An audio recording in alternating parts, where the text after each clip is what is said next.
I have a low internet connection. Okay, there we go. Hey, I just came back. My hubby is has a procedure today at the hospital, and I just wanted to jump on quick before I head back there. Of course, the doctor is delayed like normal. He's going for just a normal procedure. No, it's not really normal. I mean, they have to go in. He's got stents in his iliac veins. So he has a genetic condition called May-Thurner syndrome, and he had blood clots back in 2015. So because he had the blood clots, he's got to get these, and then we found out in 2017 he had a genetic condition, and this is what's interesting. A third of the population has May-Thurner syndrome, which can lead to things like pelvic congestion and back pain. So he had back pain from the time he was, I think he said like 19 or 20,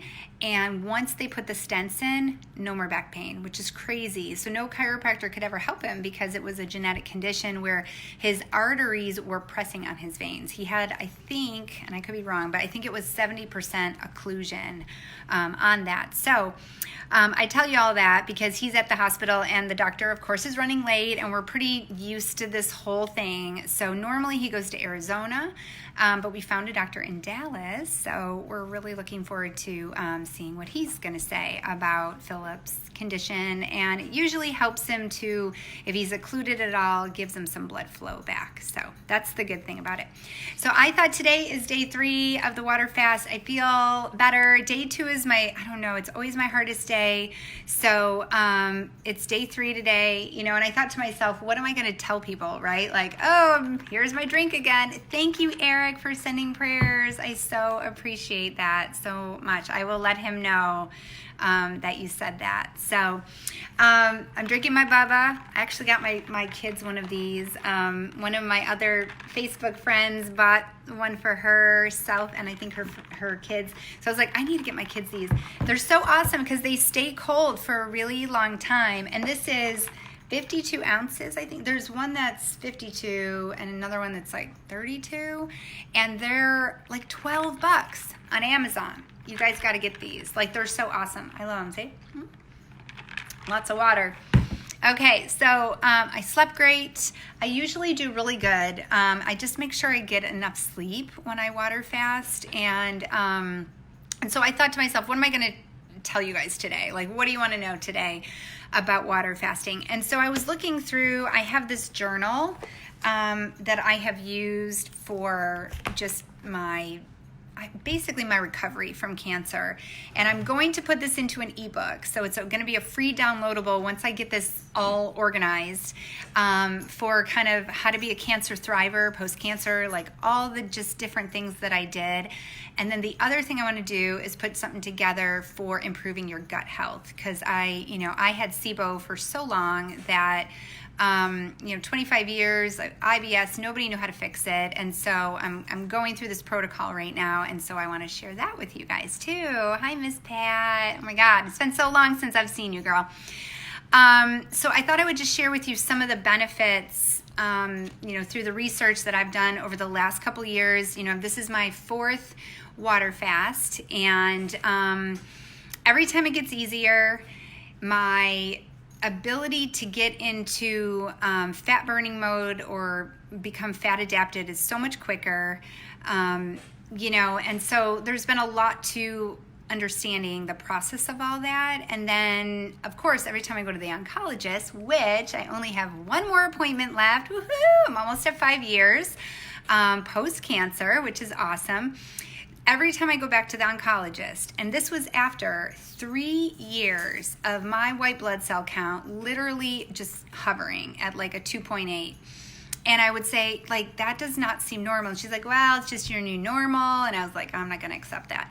So I initially did the water fast because I was like, all right, well, let's see if this will help to improve my stem cells and be able to start increasing my white blood cell count so it was normal, because it was low. It was like too low. I was like, let's see if we can get it normal. Every single time before I go to the oncologist, I would do a water fast, And sure enough, like, it would bump itself up. And if it had happened, I mean, it was 3 years later, you know, I might have thought like, oh, it's just recovering and I'm finally recovering. But the fact that like it was just kind of stuck there and then it slowly started growing up. So I'm closer to 5 now, which is great. And then I'll go probably in November to my oncologist. So we'll see more.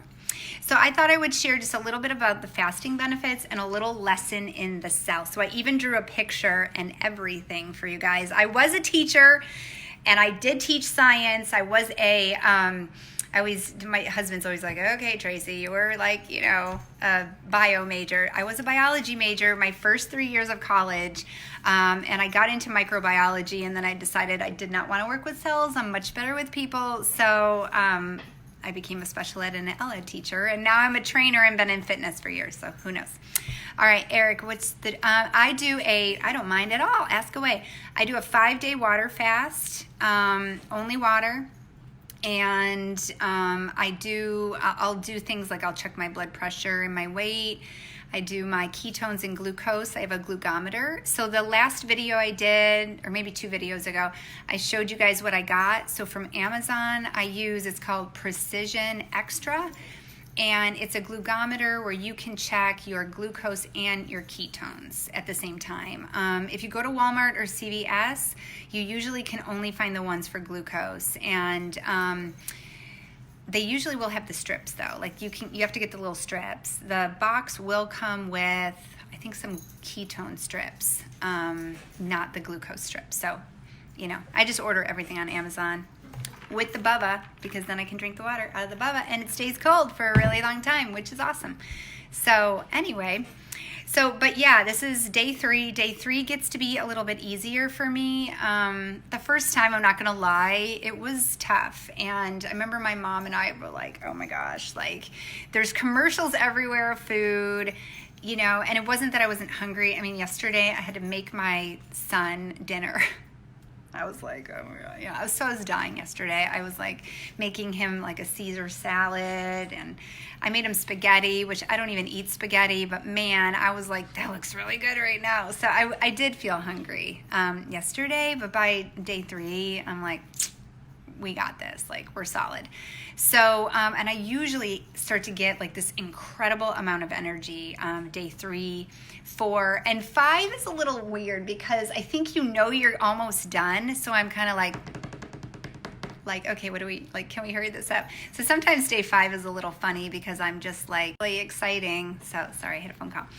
All right, so fasting benefits. I just wanted to share some of this with you guys. I'm sure that some of you have been noticing there's more people fasting. There's things like Prolon, fasting mimicking diet out there. That is basically, it's like $250 and it's a fasting mimicking diet. So you're not drinking just water. You're able to have like little supplements and stuff like that. There's like soups and things that you can have on it. But man, I save money, right? Like at the grocery store, like I don't have to buy food. So it's cheaper for me and I can do it. Just drink the water. Good benefits. So some of the benefits, well, before I say this, I want to, you know, this is something that I had actually just learned, was that in 2016, because I thought, man, I wish I would have known this. I had cancer in 2015 and I ate a clean lifestyle. It was clean. Like I didn't drink. I ate good all the time, like clean eating, lots of alkaline foods, lots of good vegetables, proteins, all that kind of stuff, healthy fats.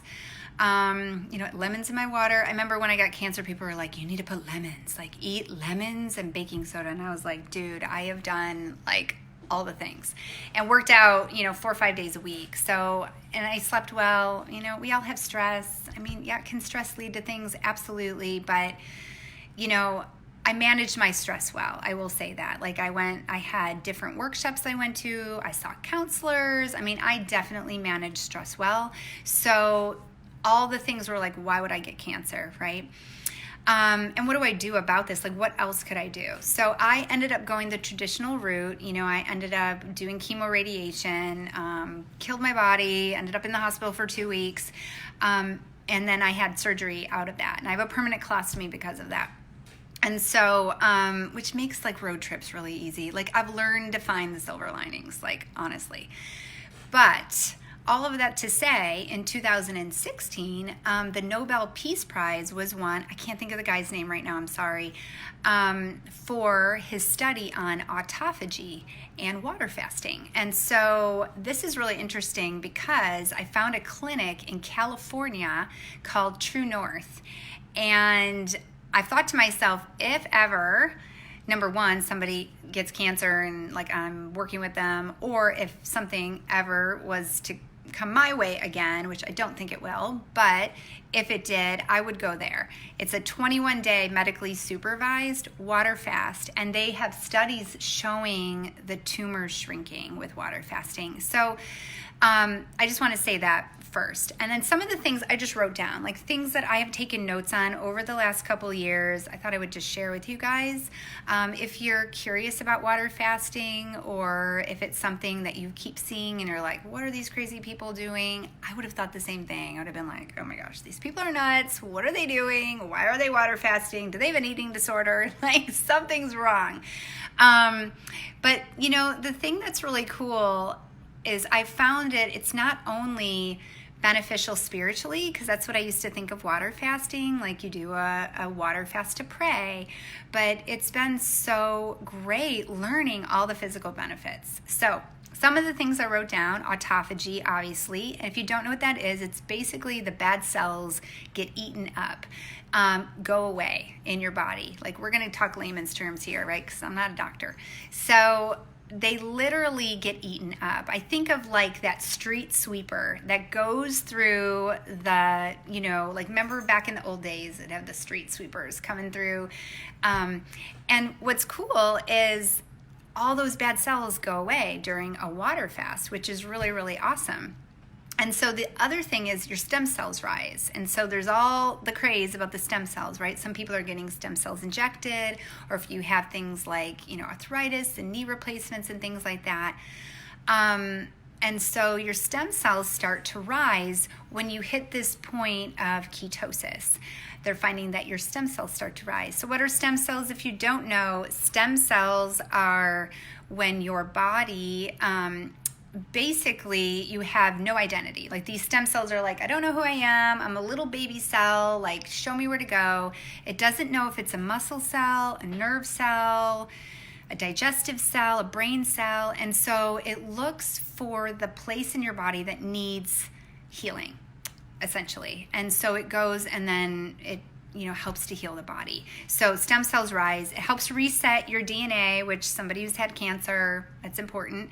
Resets the gut bacteria, so your gut microbiome. These are all things I just wrote down in my journal that I'm sharing with you guys. Because how exciting can it be to be like, hey, day 3 of a water fast. I don't have a recipe to show you, just a water bottle. So I figured I'd just share these things with you.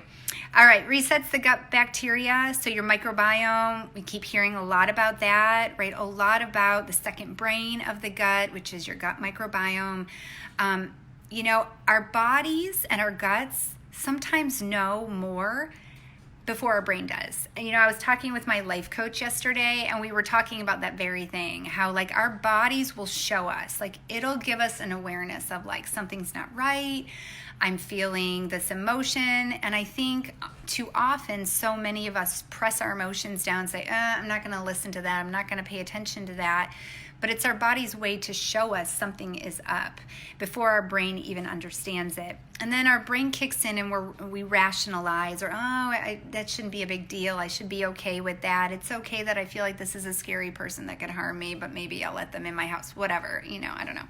I read this book once called, oh gosh, I'm going to forget. My friend Carrie knows it. If Carrie is on here, she'll have to say the name of it. Oh, it's called The Gift of Fear, and it's all about paying attention to those signs in your body. But gut microbiome has a lot of connection with the brain and with your vagus nerve that stems from the brain. I know all this because my husband had neurological conditions. Not a doctor, just know these things. What other things? So healing energy is redirected from food to what needs to be fixed in the body. So I think that's really essential to understand, that people think, oh my God, you're water fasting. This cannot be good. This is unhealthy. I don't have an eating disorder. I'm not feeling excited that I'm like starving myself or anything like that. If you have those issues, obviously not a good thing to do. But for somebody whose focus is healing, and that's what I'm doing this for, is for healing. So part of my SIBO protocol to heal my body and to heal my gut, after 25 years of having this, and now they're understanding what it is, one of the protocols is to do multiple water fasts, and that it can help to reset the DNA and help start to heal the body in the areas that you have these issues and starve the bacteria. Because if you have SIBO, you have an overgrowth of bacteria. So, what else? You start to become more fat adapted. So less of a sugar burner, more of a fat burner, which is essential to our bodies. So many of us want to lose weight. We want to get leaner. We want to look better aesthetically and things like that, which, is important. We all want to look good. And so that's the thing. When you become a fat burner, your body's able to utilize what you're putting in it a lot more. And so that is definitely something to think about, like when you come off of a water fast or just in your lifestyle, like what foods are you eating mainly? Like, are you eating a lot of high carb foods? Are you eating processed foods? My goal for people as a nutrition coach is to help you get off the standard American diet. The SAD diet makes you sad, and help you to improve your gut health and eat a whole food lifestyle. And so for me, when I coach clients, it's to teach them about what foods bring your cells to life and what foods literally deplete them, deplete their energy, deplete, just all the life and the vitality that you could be having. Sometimes you don't even realize how good you can feel until you start, to change your diet. And so, that's one of the other things. The other thing is hormone optimization. And so this is where I thought was really important. I've kind of created this little picture. Let me see. I'm going to turn this around. Let's see if it works. It does. Look at me. I'm such a teacher. Okay, so here's the cell. Okay, it's just like a standard cell here. And what do we have inside? We have something called mitochondria. I had a teacher back when I was in high school. He was the best biology teacher, and he used to call this your Mickey Mouse, your energy part of your cell. Okay, so cells are going to use sugars and fats for energy inside of the mitochondria here. How they get in there is obviously from the foods we ingest, and it goes through the whole process, of the intestine and the hormones and all that kind of stuff. And so here's what I want to bring attention to.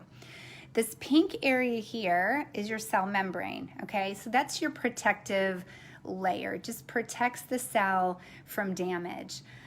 But sometimes parts of the cell membrane can get damaged, and we call what these are right here is your hormone receptors, okay? And those can be, like I said, they can be damaged by toxins. Sad face. Toxins are bad. What are toxins, right? It can be anything in our foods. It can be glyphosate from the soil. It can be molds. It can be candida, overgrowth of yeast. Any of those things. I mean, obviously stress can create toxins in our body, because it increases your cortisol levels and all that kind of stuff. So, our environment, what we breathe in, the water we drink. That's why I got a water filtration system, because I saw what was in my water and I was like, that needs to go. So all these hormones, and I just put a few: insulin, estrogen, cortisol, serotonin, testosterone, right? Those are just a few of the hormones that we have in our bodies.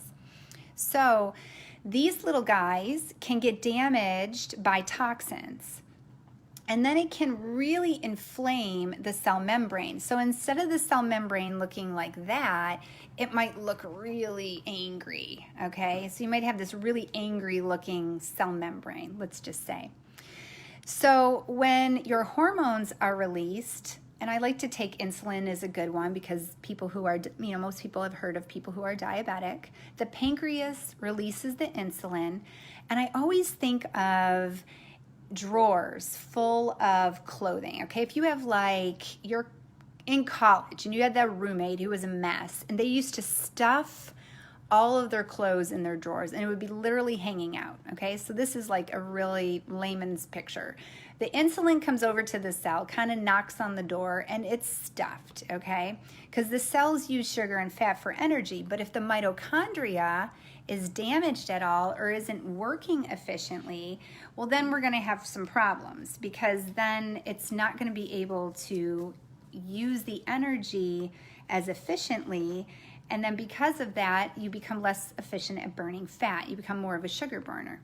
So it comes over here, it can't go into the cell, goes, all right, let's see if I can go over here. So it knocks on the next cell, knocks on the next cell. If it can't get into any of the cells because they're so inflamed or there's damage to the hormone receptor that the insulin would come into, kind of a lock and key, then what it does is we have this extra blood circling around our system, and then you have diabetes, or maybe your A1C is high and so you're a pre-diabetic, right? So we have all kind of heard of that. So when hormones are damaged, when the receptors are damaged, what happens? So I just wrote a couple things. Obviously, I was going to write something else and I didn't. Hormone insensitivity. So you become insensitive to your hormones because they can't get into the cell.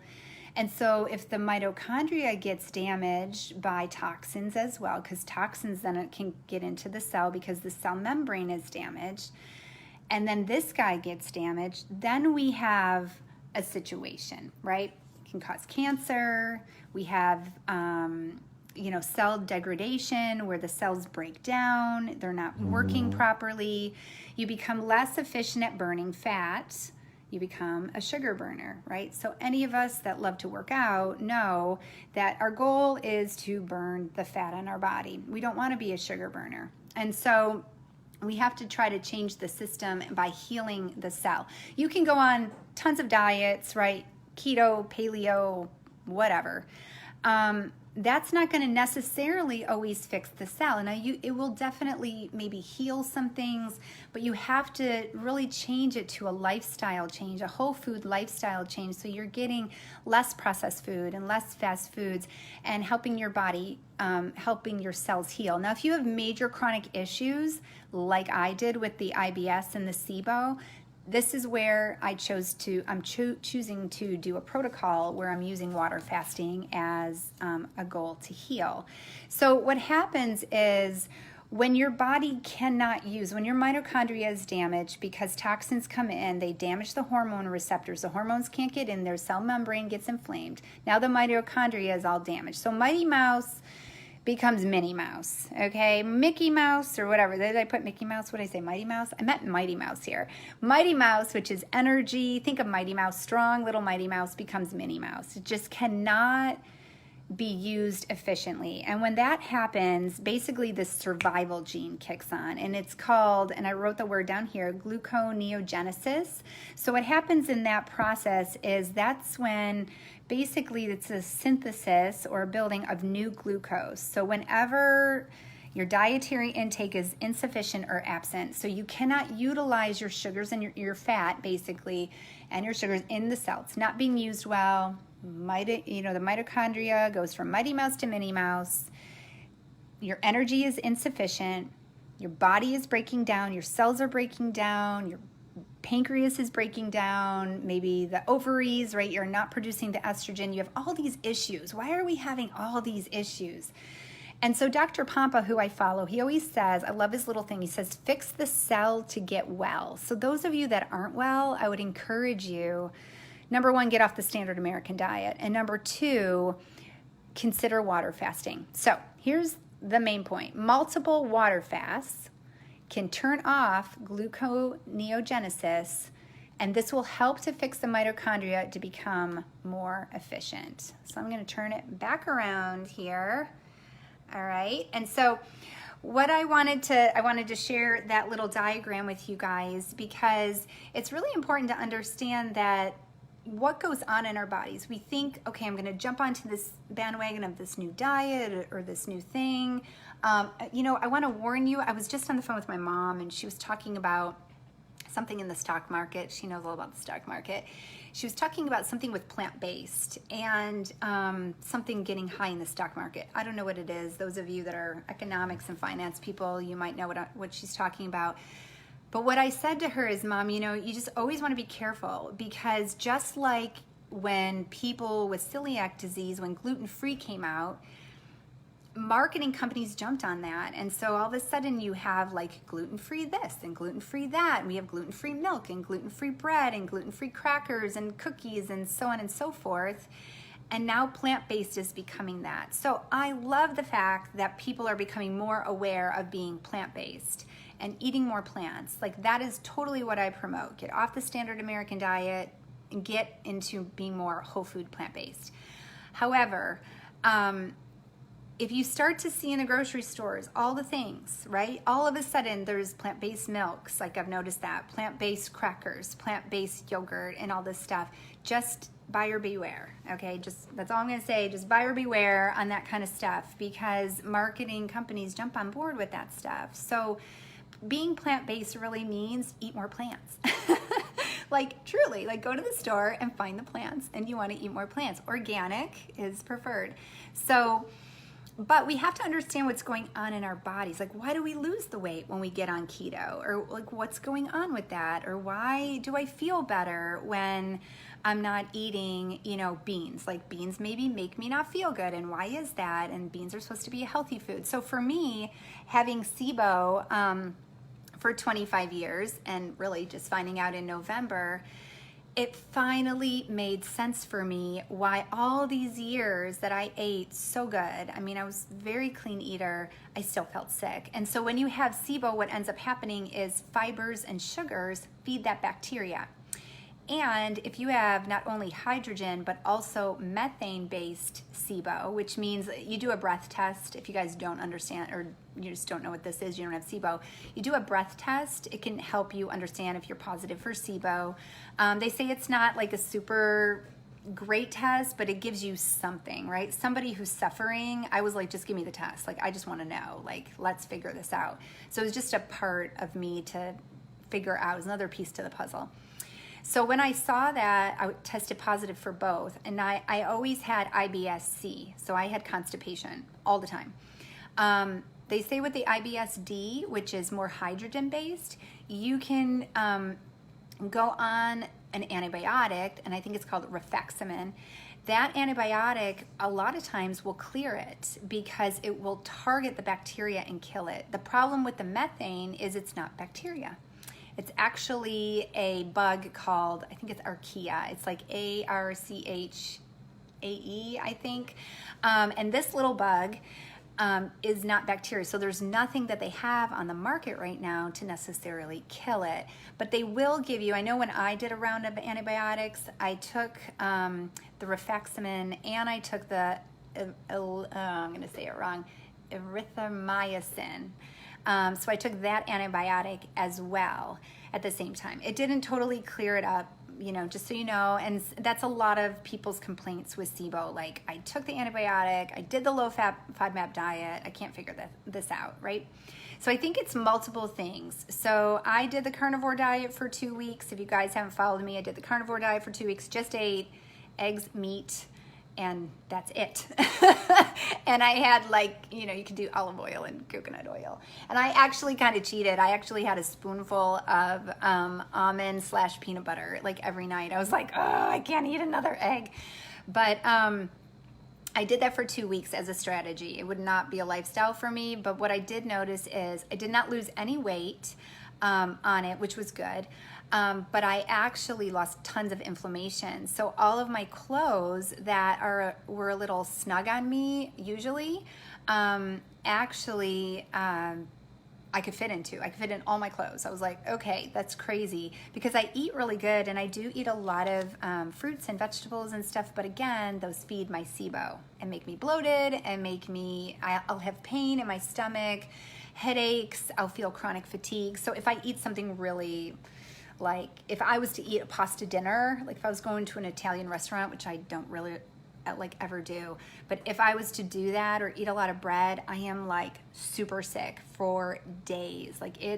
toxic, and I literally will feel in my throat, so gross, it's gonna be gross, like I have boogers in my throat. Like it's just like mucus after I eat stuff like that. So I typically don't eat stuff like that because of that.